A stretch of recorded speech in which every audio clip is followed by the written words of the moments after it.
Good afternoon, and thank you for joining us for today's webinar. Just a couple of housekeeping items before we get started. On the right-hand side of your screen, you're going to see a box called Handouts. Please feel free to download the 2 PDFs that are in that box. And if you have any questions throughout today's webinar, feel free to type them in the box labeled questions, and our panelists will be happy to answer those at the end of the presentation. So with that, I'm going to hand it off now to Justin and Nivia from BetterLesson. Hi, everyone. Thank you for joining. Welcome.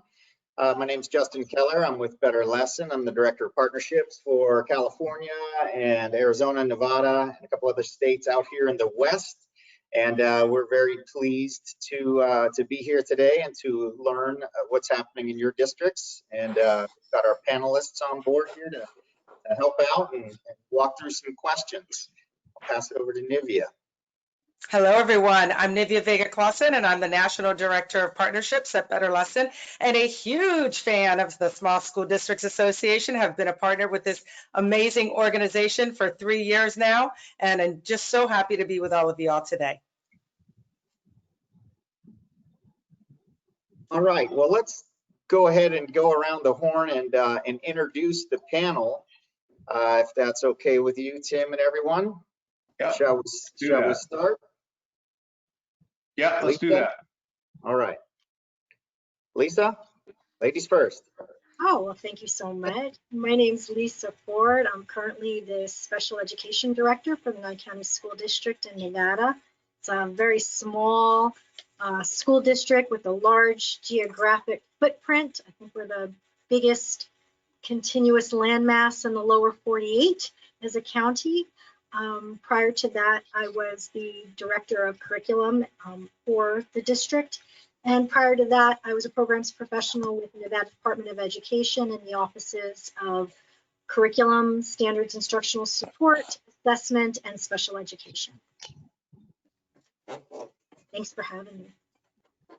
Thank you, Lisa. Joe Steele.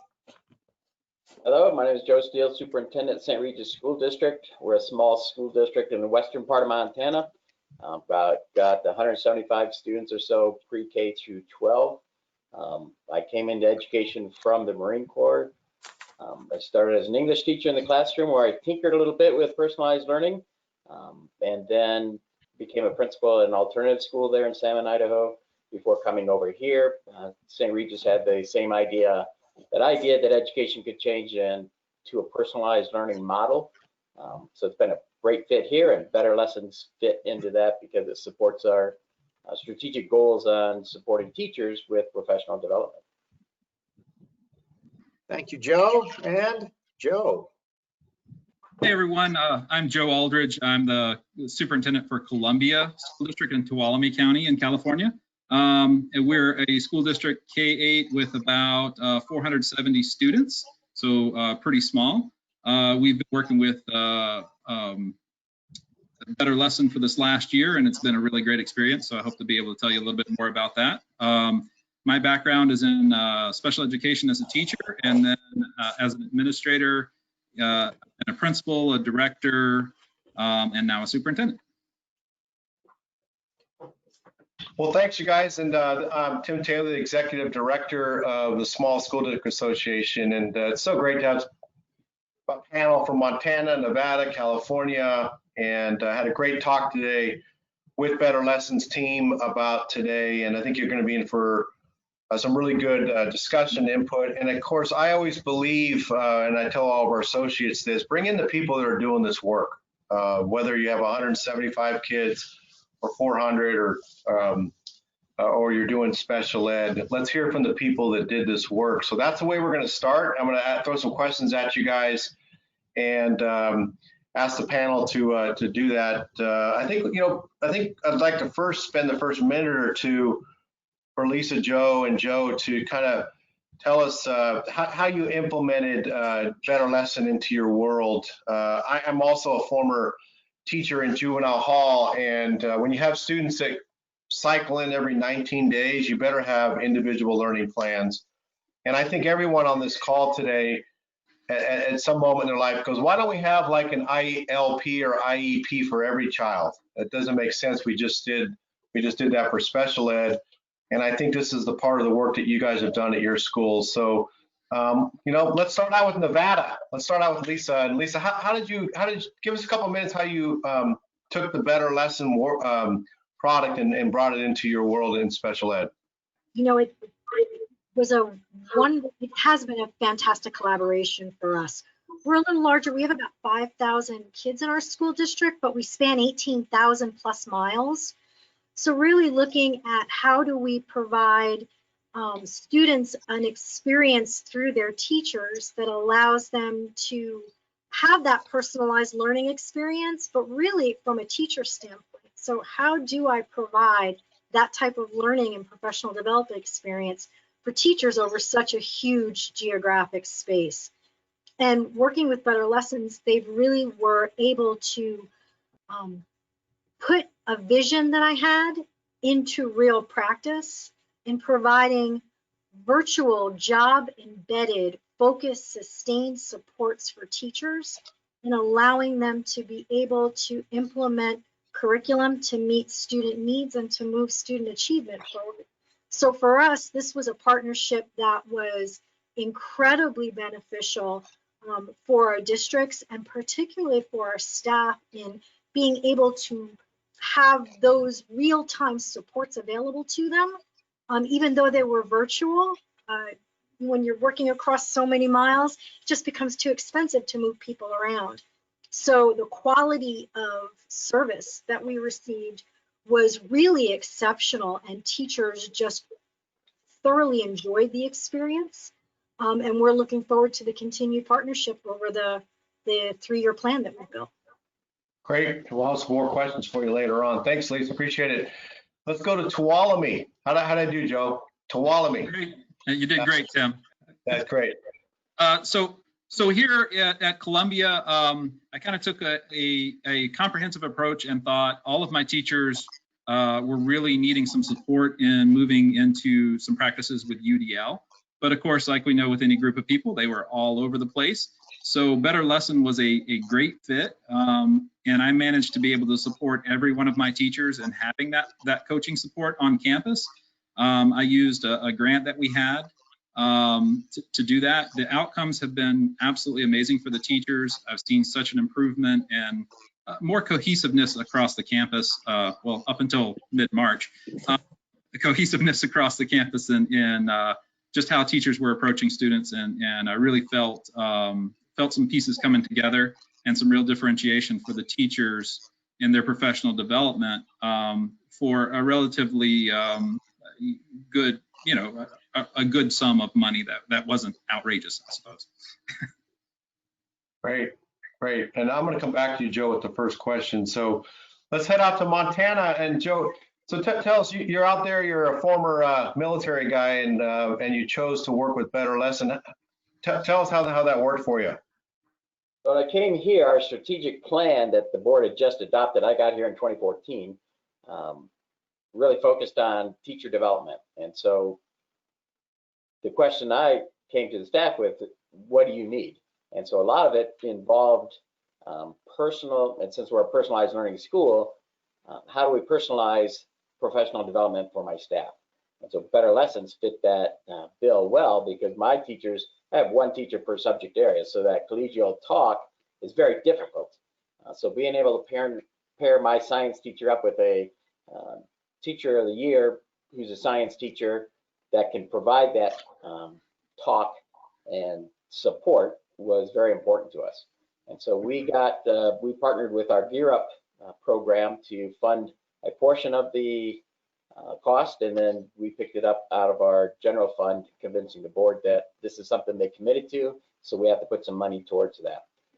So we were able to, the first year, have 3 teachers on board. The second year, one of them wanted to come back, and we put 2 others on. We initially gave it a 2-year commitment to a teacher for BetterLessons, but then I had one teacher who reached his 2 years and he wanted to come back, and with our turnover, we had some young teachers who were a little hesitant trying to learn the craft and do this as well. So they backed out, and so I was able to give him a 3rd year as well. And he's loved it. It's been wonderful for him. Wow. Good stuff. Good. Well, thank you guys. And Joe, let's dig down a little deeper. I think there's hundreds of thousands of teachers that are hoping we get kids back to school so they can get back to their chalkboard or whiteboard and teach to the middle. We're hearing a lot about hybrid, individual learning plans, distance learning, independent study. Tell us as you're working with your teachers and especially dealing with COVID, what do you see as the benefit of having a hybrid model for teachers with or without COVID? What do you see as an advantage to that? So I see the advantages to a hybrid model versus, I guess I have to say the advantages versus just a pure distance learning model are definitely that our teachers have the opportunity to interact with kids, but then also to extend and personalize that learning for them. And you know, I keep telling my folks, when will we get back to the way it was? And part of me says, I don't want to get back to the way it was. I want to see a new paradigm for us all, because this is a rare opportunity that we have to really take advantage of this shift. And I keep pushing that with my teachers to say, what did you learn from this, and how can you apply that regardless of the classroom model that we're in? How can you apply that in day-to-day learning? Every kid in your class, if you have 20 kids in your class, they should still all have an individualized approach. And how do you use these tools that you've really gotten some practice with to move forward there? And so that's the challenge I keep putting out to my teachers, and they're awesome folks. They're really stepping up. So I'm happy to see that. Yeah, I think it is a great opportunity to shift the paradigm. You know, Lisa, I think when we started this whole COVID distance learning thing, we heard from the U.S. Department of Special Ed that they were going to put $1 billion away to deal with lawsuits. So with BetterLesson, and I think staying in compliance and with a hybrid model, how does BetterLesson help you keep up? If you got kids spread out over 5,000 square miles, how does BetterLesson help you keep compliant with those IEPs and triennials and everything? You know, it's really, they have been really very helpful. When we began this, like Joe and Joe, I have teachers that are they're singletons in their content area, and they do the content for all the grade levels at the high school or the middle school or the elementary school. I have one-room schoolhouses. So trying to give them an experience that allows them to feel like part of a community and that they have that support was something that was really important to me, that BetterLessons was able to provide. So we were able to provide through that job embedded coaching, that sense of community where they were with other people across the district.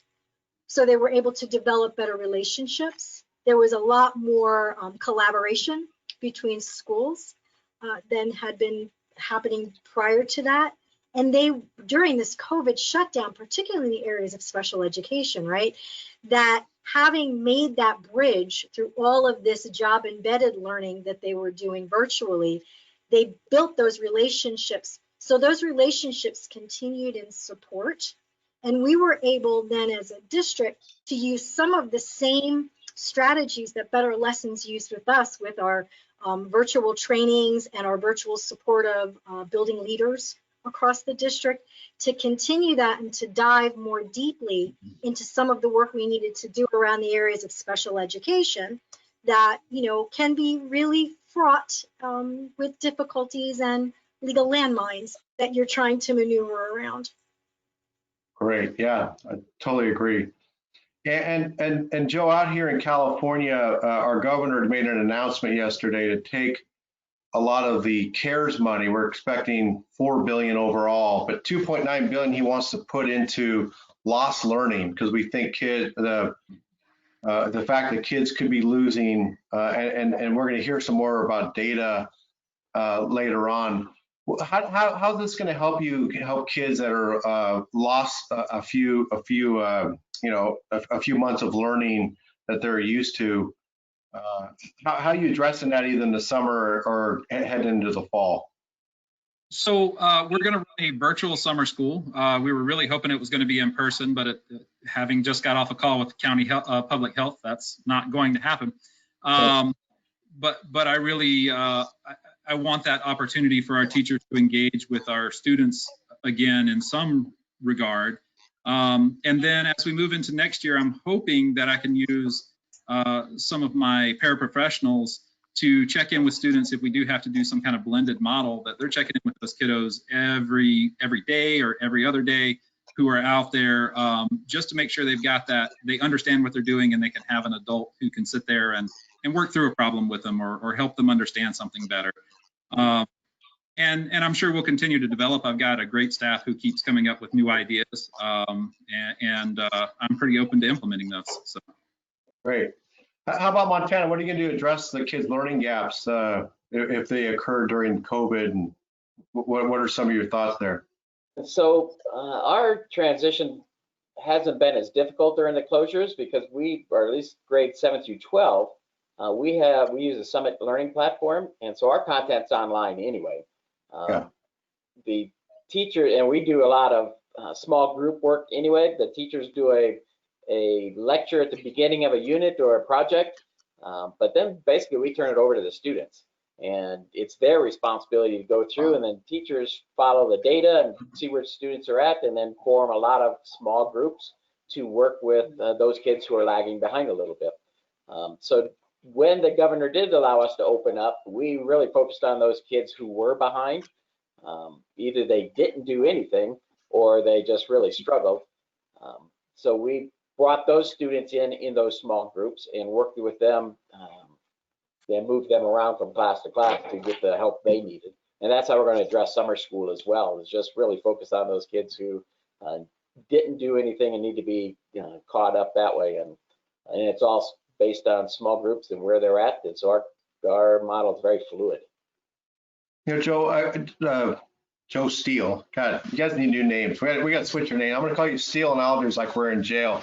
But you know, sometimes we get caught up in flavor of the month. Administrator goes to a conference, comes back with a new idea. Joe Steele, how did you take when you thought of adopting BetterLesson into your school? How did you take care of the naysayers that says, "Oh, here he comes with another idea"?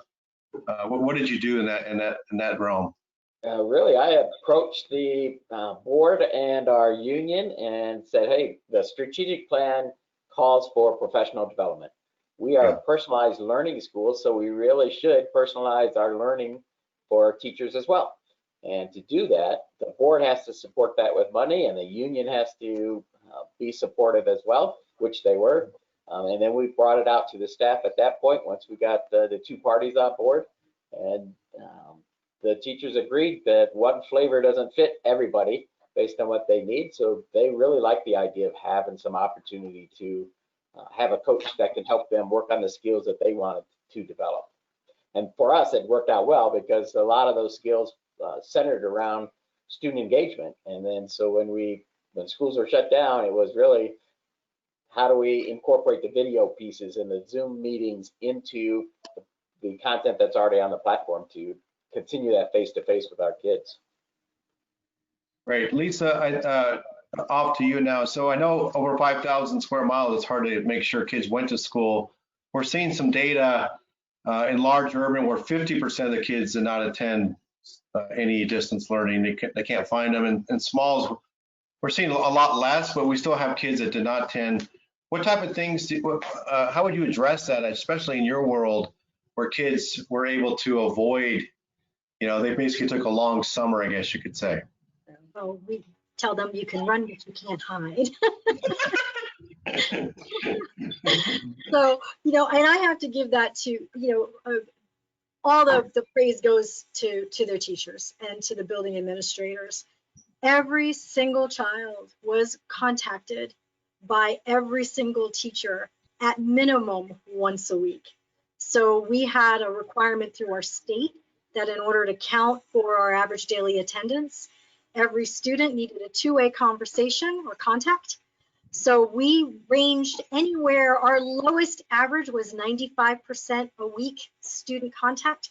Wow. So I can't say enough about the dogged persistence of our educational staff and our families, you know, for really stepping up. I think the biggest issue that we faced with participation, and I'm sure Joe and Joe probably had the same difficulties to degrees, was connectivity. right? Yes. And reliable, stable internet. You know, as I get out into, you know, my areas that my one-room schoolhouse serves, the internet connections were, you know, iffy at best, you know, and the bandwidth was an issue. And so our technology department did a lot of work with different internet providers to see if we could get low cost, no cost internet connections, and how do we bump up the bandwidth. And we got really creative about turning our local school sites into hotspots, you know, for downloading materials. So I think it was just that constant contact with families, constant troubleshooting with families to see what the needs were in order to help them address it. And, you know, and I'm sure the other two gentlemen can attest to the fact that that was not always easy and would not have been accomplished without our fantastic staff. Out of curiosity, where's the one-room schoolhouse in like a compass from like Las Vegas? Is it way? We have 3 one-room schoolhouses. One is smack dab in the middle of the county. It's probably about 3 hours outside Las Vegas. One is at the far western edge of the county, right by the Gabbs tribe. And that's probably, well, from here it's about 5.5 hours, so Vegas about 6-7 hours. And Wow. the other one is on the eastern edge of the county, and that's about 5 hours from here. So from Vegas, that may be about 6, maybe 7 hours. It's 18,000 plus square miles. So we're from one end to one end. I gotta go see one of those schools. That's my favorite One thing. at any time. Okay. Hey, listen, we're gonna head into next year. So let's talk, let's go back to Tuolumne. I'm so proud of myself I can say that. But let's go back and so you have a couple months to retool what it looks like in 2021. Tell us, you know, a little bit about what you're doing for PD over the summer and into the fall, and then kind of your best projection of what it will look like, you know, in the fall for your school, and how would you use BetterLesson to help you with reimage that? All right. So our PD over the summer, we're actually putting out to our teachers. BetterLesson has some asynchronous classes that they're coming up with, and we put those out for our teachers for a certain number of licenses. We've also got some plans right when teachers come back to offer them supports using BetterLesson. We've got a couple of whole group activities that we're going to do together. And then we're also working with Q, Computer Using Educators, Q.org, to make sure that our teachers are getting access to a lot of that distance learning, just to practice with it and the different platforms and that kind of thing. The other really big push that I'm making in our community, as I assume in many of our small communities, you've certainly got the contingent that doesn't necessarily trust mainstream media, mainstream ideas around things. We happen to have a indoors farmers market that's right behind the school, who has a large contingent of homeschool students. And so we're going to use some of their knowledge. They've volunteered to have parents come in and staff a place over at the farmers market. And we're going to try to put kids on, get their kids engaged with us so that they can have teacher support and some strong curriculum. But we've also got about 23% of our kids on a survey indicated they would be interested in a full-time distance learning program. Wow. And so really, we've got to take that seriously and really have something in place that's going to support that. And I think that's going to be the biggest challenge that we have at this point. Exciting. That's good. Just taking, you know, keeping your eyes and ears open. Good. Lisa, what about you? What are you doing for PD over the summer? What do you plan? What do you see in the fall out in Nevada? So we're doing, very similar to what Joe was saying, we're doing a lot of virtual PD. We're taking advantage of some of the asynchronous learning opportunities that BetterLessons is providing, and really doing a lot of work around getting teacher work groups together to create 3 different pathways to address how Nevada schools might reopen, and looking at whether we're on a traditional face-to-face, a blended learning model, and a completely virtual model. So we're trying to build those pathways so that when teachers come back in, I'm sure I'll be contacting BetterLessons and going, no, right? It's more PD than we can do.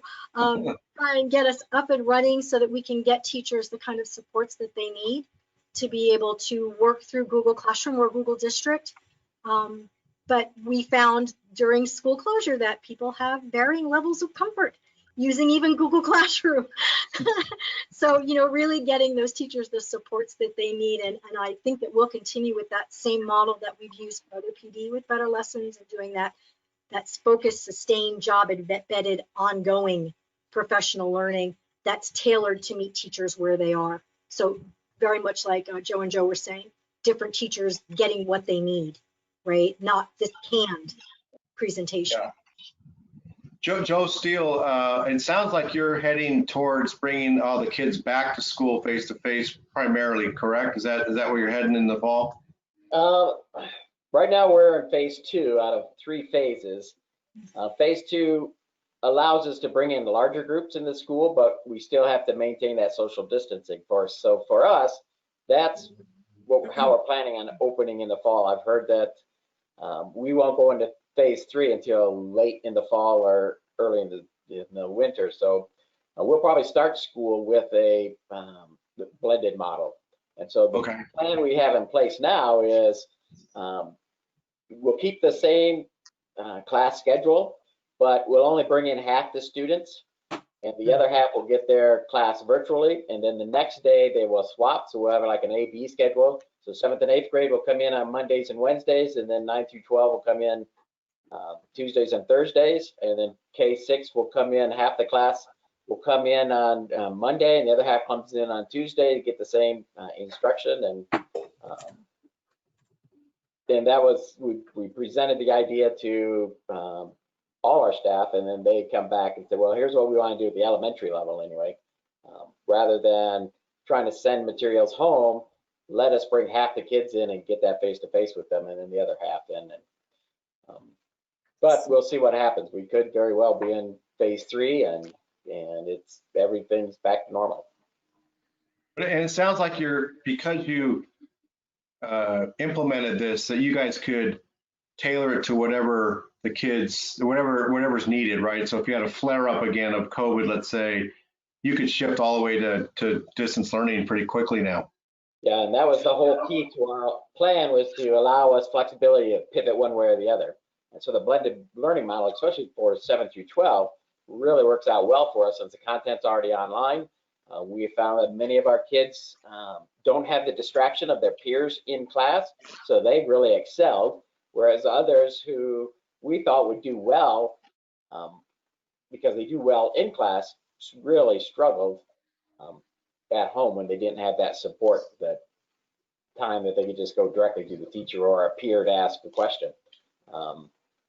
So it's been kind of interesting to seeing which students excelled and which ones really struggled with this, and how it differs whether they're in the brick and mortar or online. But yeah, our plan allows us to pivot.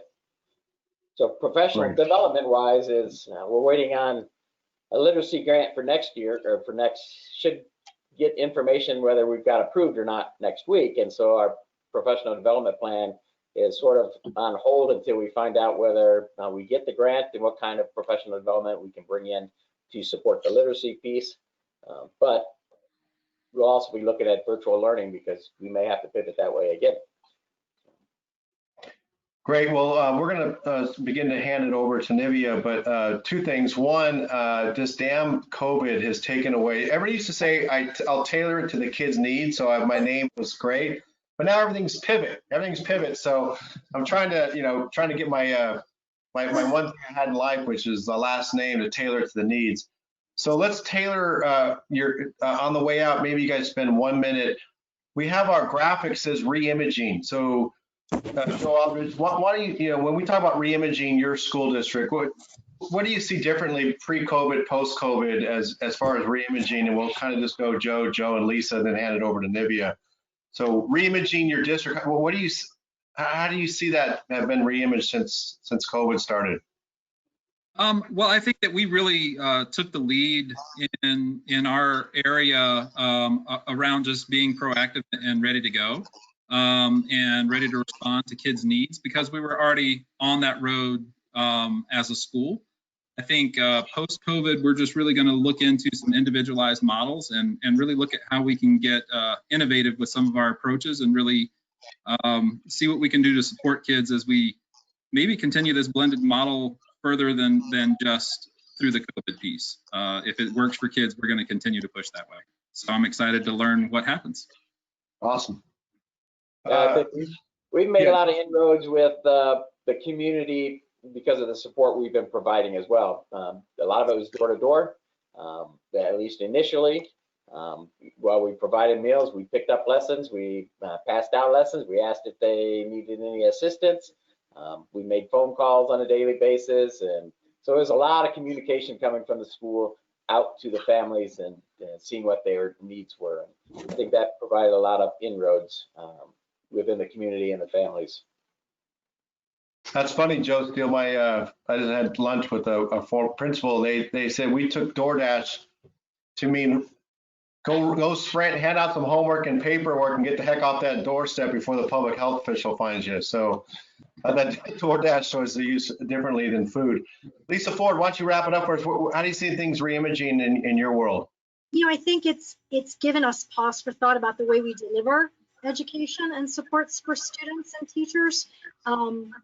I am a disruptor from way back, so I like to disrupt a system and to see what that system can look like. And I think that this has given us the perfect opportunity to reimagine what school looks like. I think the blended learning model for my community, that's 100% free and reduced price lunch. So all of my kids eat free breakfast and lunch across the district based on economic need. It allows me to better tailor in a blended model to meet the needs of my community. And so that kids can really look and so I got that name in there, didn't I? Thank you, Lisa. So that we can really look at what best supports my students. I have students that are responsible for, as I'm sure everybody does, younger siblings. I have students that are out working in the community to help support families. So the traditional school schedule may not be something that really lends itself to their learning. And if we do this blended model, those blended days allow them a lot more opportunity to get a schedule that better fits their needs. So I think that this is an opportunity for us to really look at how we deliver services to our communities. One of the things in responding to what Lisa said, what we discovered is our high school kids, because of their biological sleep patterns changes from elementary to high school, they tend to sleep more during the morning and work late at night. So that the idea, and we've had discussion with the state, and they've got a task force looking at how we can better meet attendance requirements that are outside the 8 to 4 period. So how do we, especially if we go to a blended or a virtual model, how do we give those kids credit who are working late at night to get their education and give them attendance credit? Because they're still doing the work. They're just not in the building filling a seat. Yep, and I think Joe's right. I think our biggest obstacle isn't going to be schools doing the business of schools. I think it's going to be the state regulations that we're required to follow in order to do business. So I think that change even needs to start above our level so that we can have some flexibilities in how we deliver services. Absolutely. Well, thanks, you guys. Panel, you guys have been awesome. Stick around. We're going to hand it over to Nivia and take some questions from the field at the end. So really great job, and thanks for saying the word tailor, Lisa. Tailorize it. I love it. Nivia, welcome, and really the floor is yours, and we look forward to coming back and seeing you. Thank you, and I want to make sure that we tailor this presentation for SSDA. Did you hear that, Tim? Justin, if you could advance the slide, please. I love it.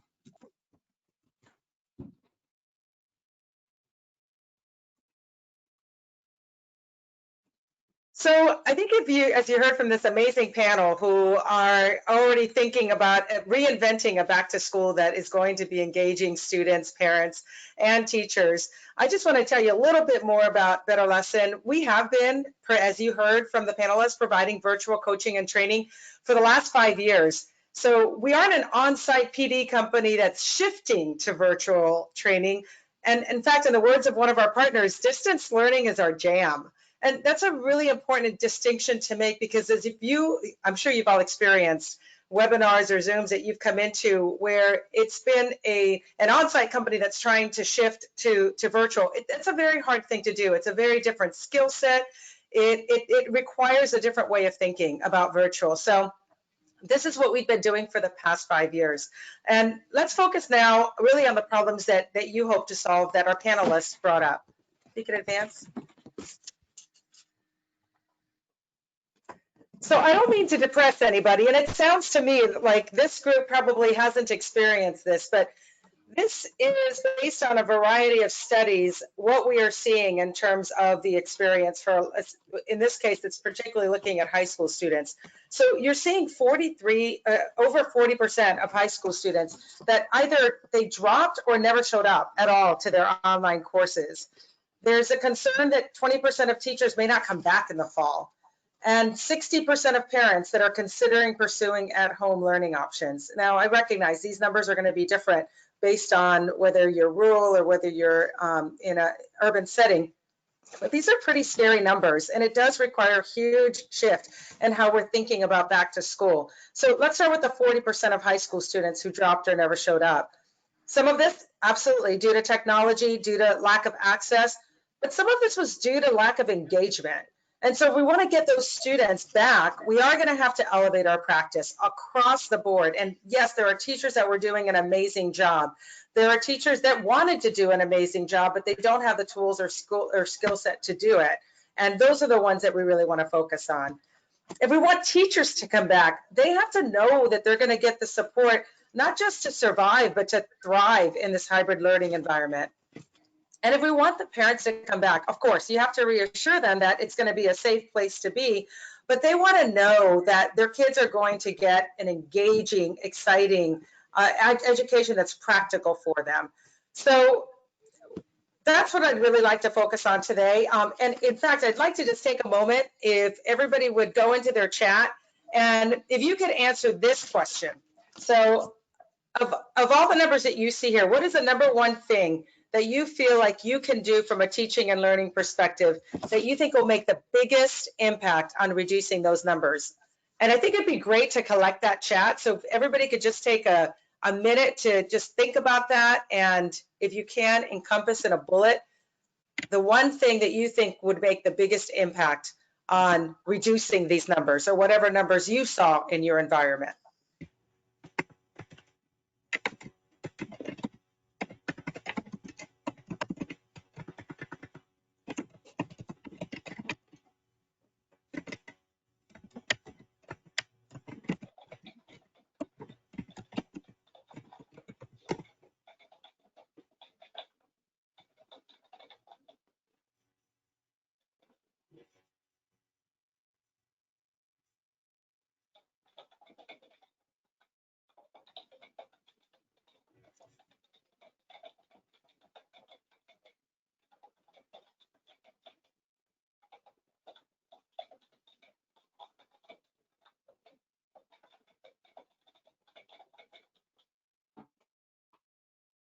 Corey, can you share some of what you see in the chat?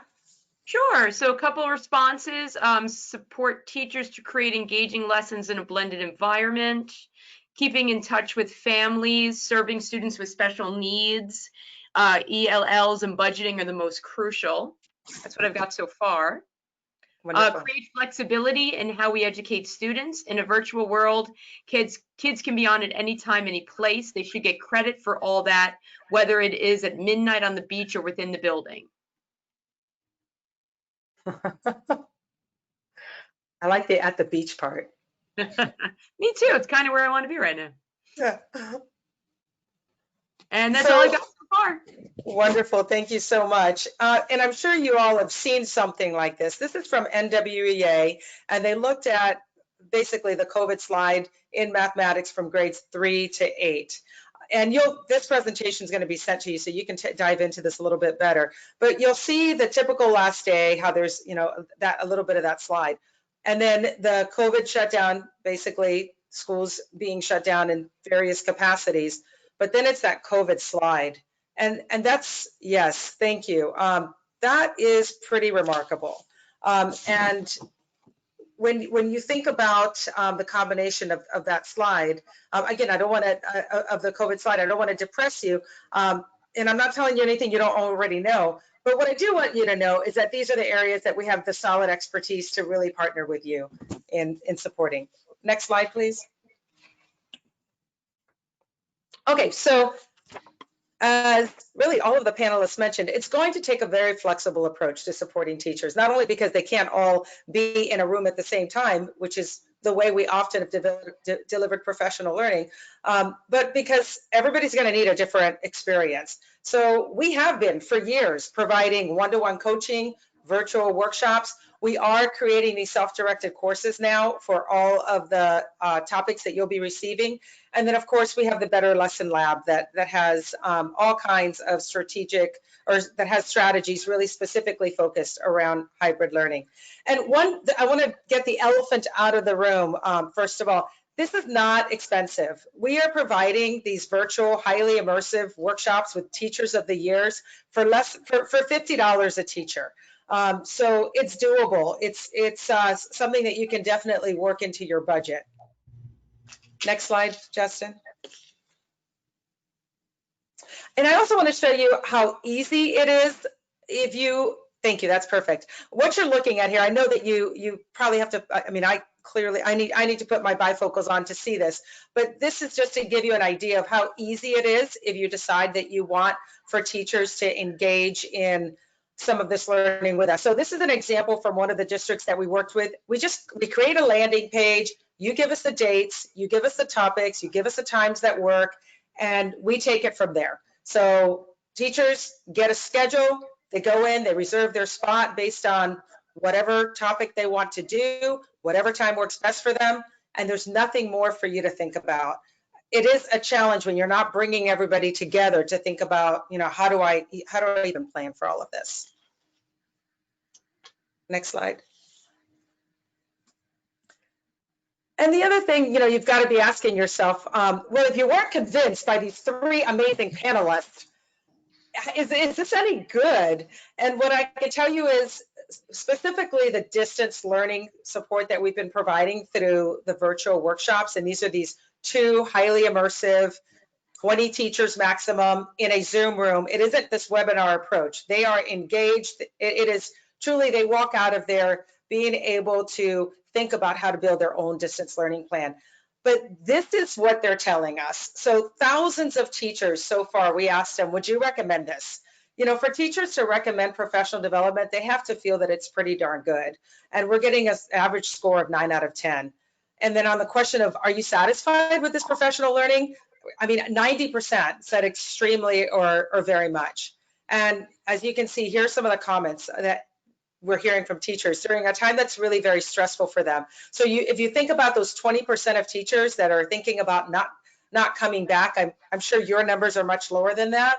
But this feeling of, wow, I can excel. I mean, I can be my greatest self in this environment is critical. And you can see that by some of the comments that teachers gave.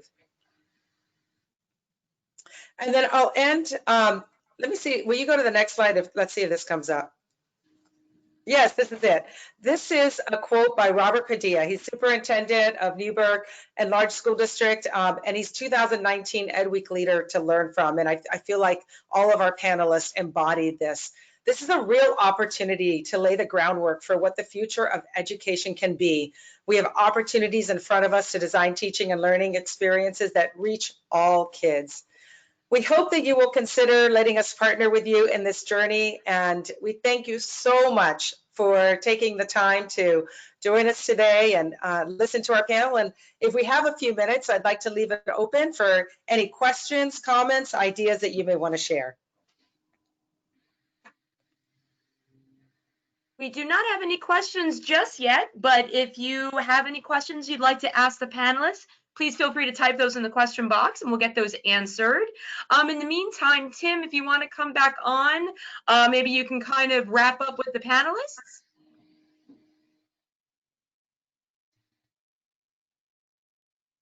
Or if he doesn't, Nivia and Justin, if one of you guys want to get the ball rolling and get us wrapped up. Absolutely. And Justin, I'll let you close. We are here for you. I live in Northern California. Many of you have seen me at SSDA, and as soon as there is another on-site, Justin and I will be the first ones there. We look forward to engaging with you. We will give you our contact information. You can reach us. We are invested in the small school districts in California, and we hope to be able to partner with you. Justin? Yeah, thank you all very much for attending. Thank you to our awesome panelists and also Tim Taylor and Corey. Great job today. I hope this was very informative for everyone. I sure did learn a lot. And I feel very encouraged about the future of education and the great things that are happening. And as Nivia mentioned, we are happy to be part of it. We're happy to sit down with you, happy to brainstorm with you and work through what you're facing and some challenges, and maybe we can come together and form a partnership and move forward to serve your students. So again, thank you all very much. We will be in touch. We'll send all the material out to you and then reach out to you as well. And we'll keep things tailored for you. Yes, we will pivot around your needs and tailor everything. Hey, stop that pivot word. Oh, that's right. Hey, thank you guys, and thanks to you joining us from out of state. Really appreciate anything you can do to help support our schools here in California. Bye, everyone. All right, thank you all. Thank you all so much, and thank you for attending today's webinar. Have a great rest of your day.